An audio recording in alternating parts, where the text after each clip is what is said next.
I'd had this vintage Heller Bf 109 kit in the stash for a few years, and it just never made its way onto the workbench. But with a recent group build on the theme of vintage model kits over on my Discord server, I thought this would be the perfect topic. Hello everyone, I'm Matt, this is Model Minutes, and join me on the workbench today as I see if I can help this vintage model kit meet its modelling destiny.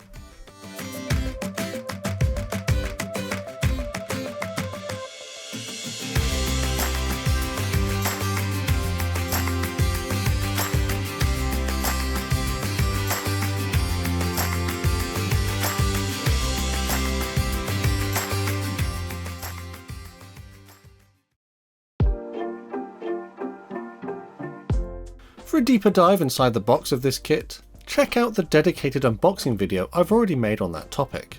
In this video I'm going to be focusing on the steps I take to complete this project, and rounding off with a review at the end. I'll pop a list of the products I used during this project on the screen now to give you an idea of the kind of things to go and get if you have a similar subject that you're building soon. And without any further ado, let's get into it.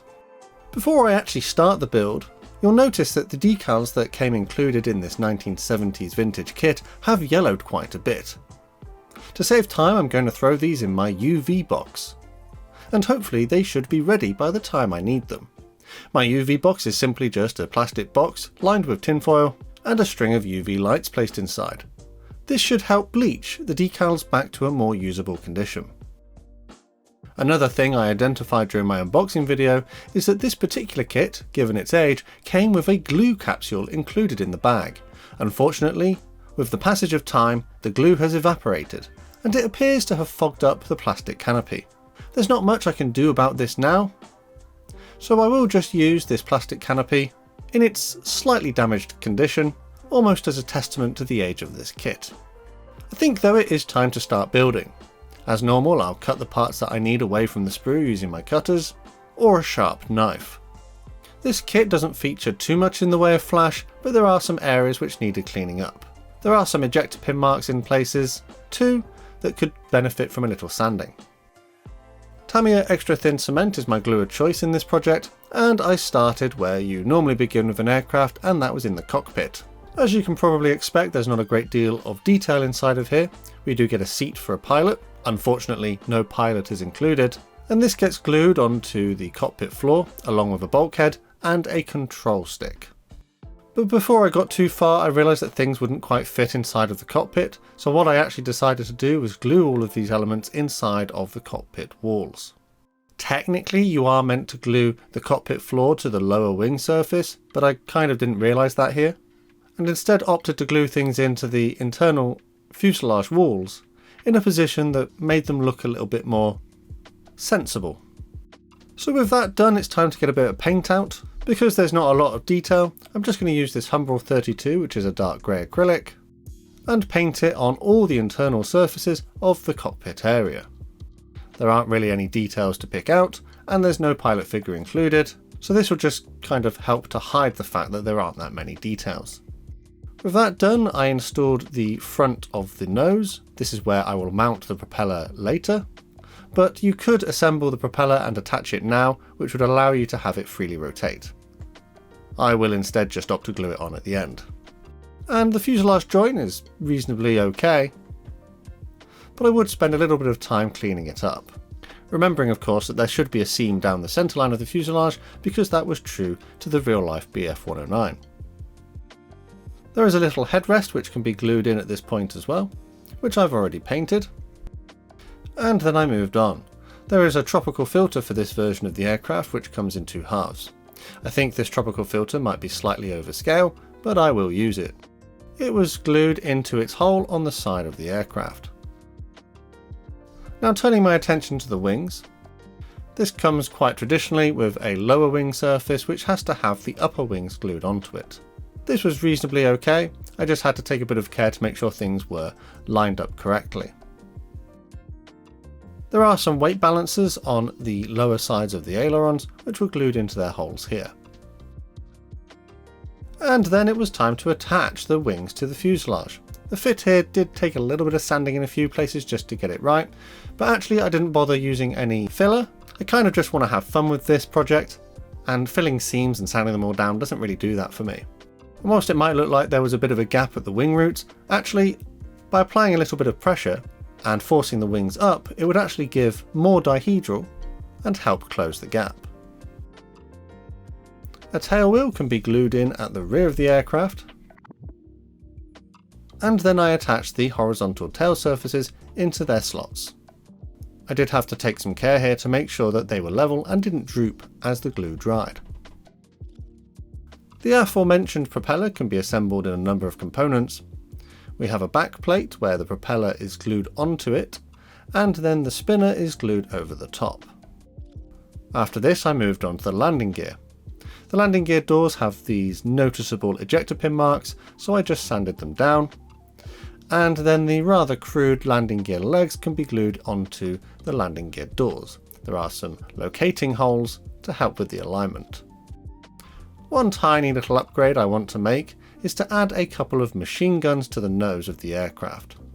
I have already stretched some sprue, and 2 short lengths of this were glued onto the nose where the machine guns would be present. I just thought they looked a little bit bare with these details absent.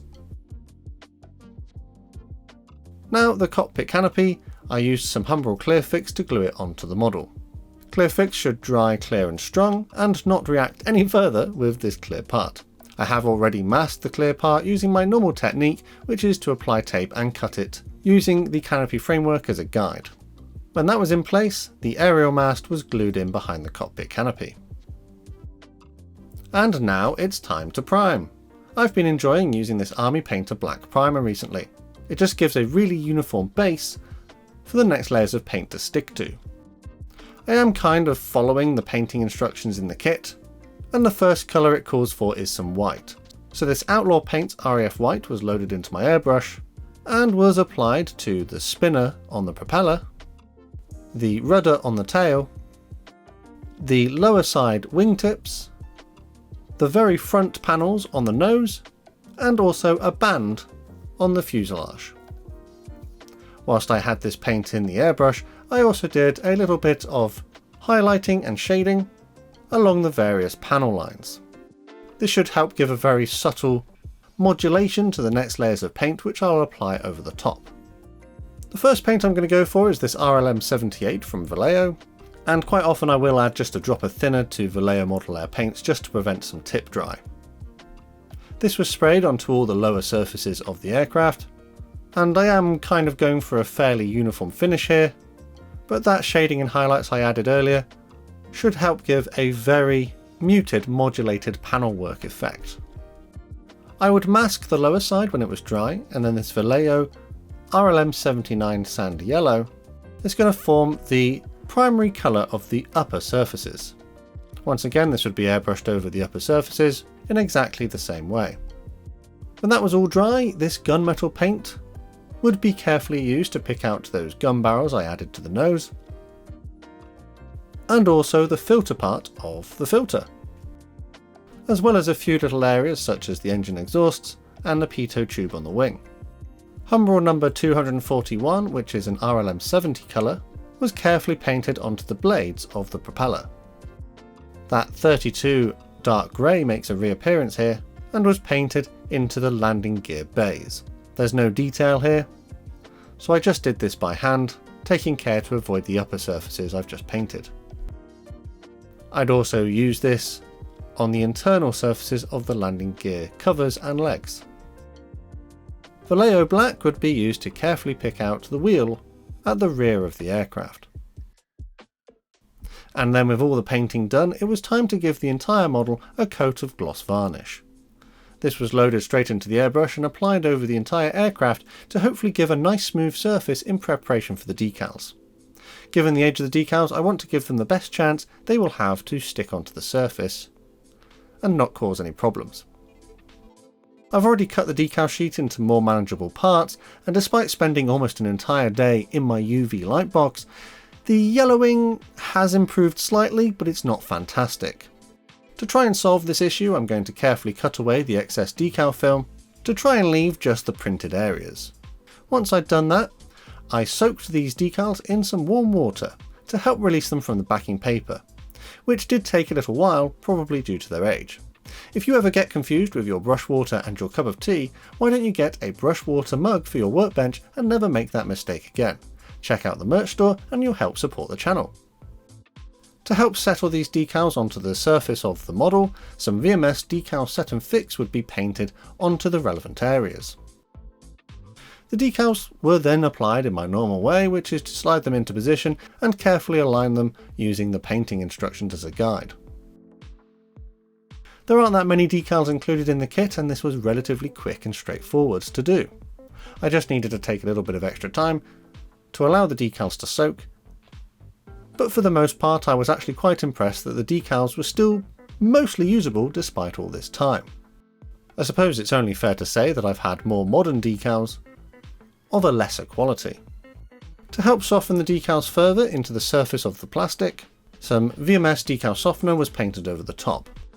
Whilst I didn't actually film a lot of this step, I did find that this decal softener caused some of the decals to curl a little bit, which was a little bit surprising. I wasn't expecting it to do that. I think it's because they're a little bit thick, and maybe the upper surface reacted quicker than the lower surface of the decal, which caused them to curl up. But actually I was able to solve this just with a little bit of water and brushing them back down onto the surface. So yeah, decal application generally went okay, and after they had cured, a further coat of the gloss varnish would be airbrushed over the top to help further seal them into the surface and protect them from the next layer. So the next layer is going to be a little bit of weathering. My favourite homemade wash at the moment is this Humbrol Blue Grey No. 79 enamel, which I thinned down with some white spirit. But if you've got any other suggestions for washes that I could try out, do let me know in the comments. This was painted by hand over the entire aircraft, but I did take care to avoid the area around the cockpit. I have found in the past that the white spirit can seep under the cockpit join and cause the plastic to fog up, and whilst the clear part is slightly fogged already, I don't really want to make it worse. This wash should help give a little bit more dirt and grime to the surface and catch on those raised details. Any wash that I wasn't happy with could be carefully removed or reactivated with a little more white spirit. When that was dry, this K-Colors Ultra Matte Varnish was loaded into the airbrush. I'm just using this to dull down that gloss varnish that was applied previously and to give a much more flat look to the aircraft. I didn't go crazy with this varnish though, and I applied it in quite light and thin layers to just dull down that shine. Whilst I've got that matte varnish in the airbrush though, a little bit of this black paint would be added to create a very thin black paint. This would be used to simulate smoke staining in the various areas of the aircraft. I would streak it back in the direction of airflow from the guns and the engine exhausts. I just built it up carefully until I got the effect I was looking for. One further step I want to take with this aircraft is to add the aerial wire. This Ushi Rig That Thing thin elastic thread would be super glued onto the first position on the tail and then carefully stretched to the aerial mast. Any excess thread could be wrapped around and then carefully cut away. There is also an extra bit of aerial wire which needs to run from the centre of the fuselage up to the aerial wire, which I added as well. With that done, I added the wheels onto the landing gear legs. The axle is quite long. I probably think that it was intended to be melted on with a hot screwdriver to give a rotating wheel, but I actually just cut it away. These landing gear legs could then be glued into position on the bottom of the aircraft. I found that you did actually have to push them into the landing gear bays until you met some resistance, but there aren't really any mounting points for it, so it's a bit trial and error. And then I added the propeller onto the nose of the aircraft. The final step is to carefully peel away my homemade masks, and with that I'm going to call my build of this vintage 1970s Heller Bf 109 complete.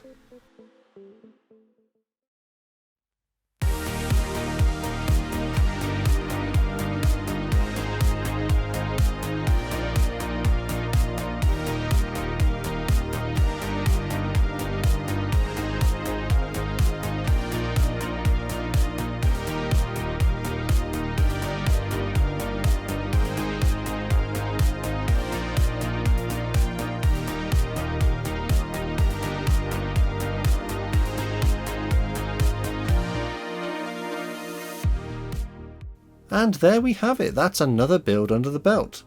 I think I'll talk about the things I didn't like so much about this kit first and then swing into the positives.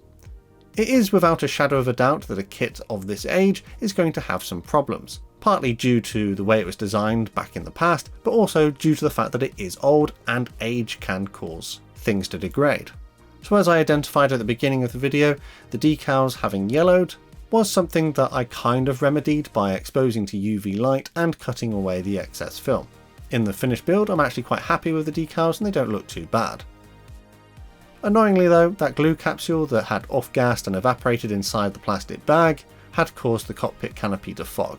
If you don't really go looking for it, you won't notice it, but when you spot it, it does become quite clear where the fogging has occurred. This kit is very much a product of its time and it does feature a bit of a lack of detail in places. The cockpit doesn't really feature a great deal, there's no pilot included, nor is there a raised landing gear option or the possibility of including a display stand. All of these things would require modification if you wanted to add them. The fit of the parts was generally okay, but eagle-eyed viewers might be able to spot a few gaps and a few seams in places which I just didn't bother addressing. After all, I just wanted to have fun with this one and help it meet its modelling destiny rather than just sitting in my stash. On the more positive side of things though, I found that the fit of the parts in many areas was quite good. I quite like the raised rivet details, I think they're quite fun and I think they caught the homemade wash quite nicely. And I'm pretty happy with my paintwork. I have been practicing my airbrushing recently and I think this has come out quite nice. Of course, a little bit more work on the highlighting and shading that I did previously before adding the camouflage colours could help that show through a little bit more and give a bit more weight to the model, but for the most part I'm quite happy with how this one looks at the moment. So talking a bit about this kit then, this is a tooling from 1972, which definitely lends itself to being suitable for my vintage group build, which was held on my Discord server recently. You only get the one paint scheme and Heller are a little bit vague about what it is. I think this aircraft is meant to represent a Bf 109 F-4 in tropical configuration, but they don't give a great deal of context in the instructions.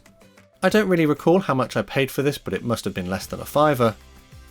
And seeing as this kit has been discontinued and not been seen in the Heller range for many years now, it's probably the second-hand market where you would have to look if you wanted one of these. If Heller does still have this tooling, maybe they could re-release it in the future, but I think it would only be fair to tell us that it is a vintage tool. Despite the fact that this kit does have some scale inaccuracies, things just appear to be a bit chunky, and I think that tropical filter is quite a bit too big, I still thought this was a lot of fun. And at the end of the day, that's the whole point of building our models, is to enjoy the process. And with that, I think I'm going to wrap this one up here. This is a vintage kit, definitely of its time, and whilst it was in no way up to modern standards, it was something that I really enjoyed having a go at and managed to help it meet its modelling destiny. And as we come to the end of the video, it's time to give my Model Club members a bit of a shout out for the extra support they give me. Thanks to these guys on screen for helping me to create consistent content. And if you'd like to join the Model Minutes Model Club and get exclusive access to videos and other perks, check out the links in the description. Alternatively, there are other ways to help support the channel, but the best way to support this channel for free and see more content like this is by subscribing with notifications turned on so you never miss a modelling upload. Finally though, last thing to say is a massive thank you to you for watching this one, and I'll see you on the workbench again next time.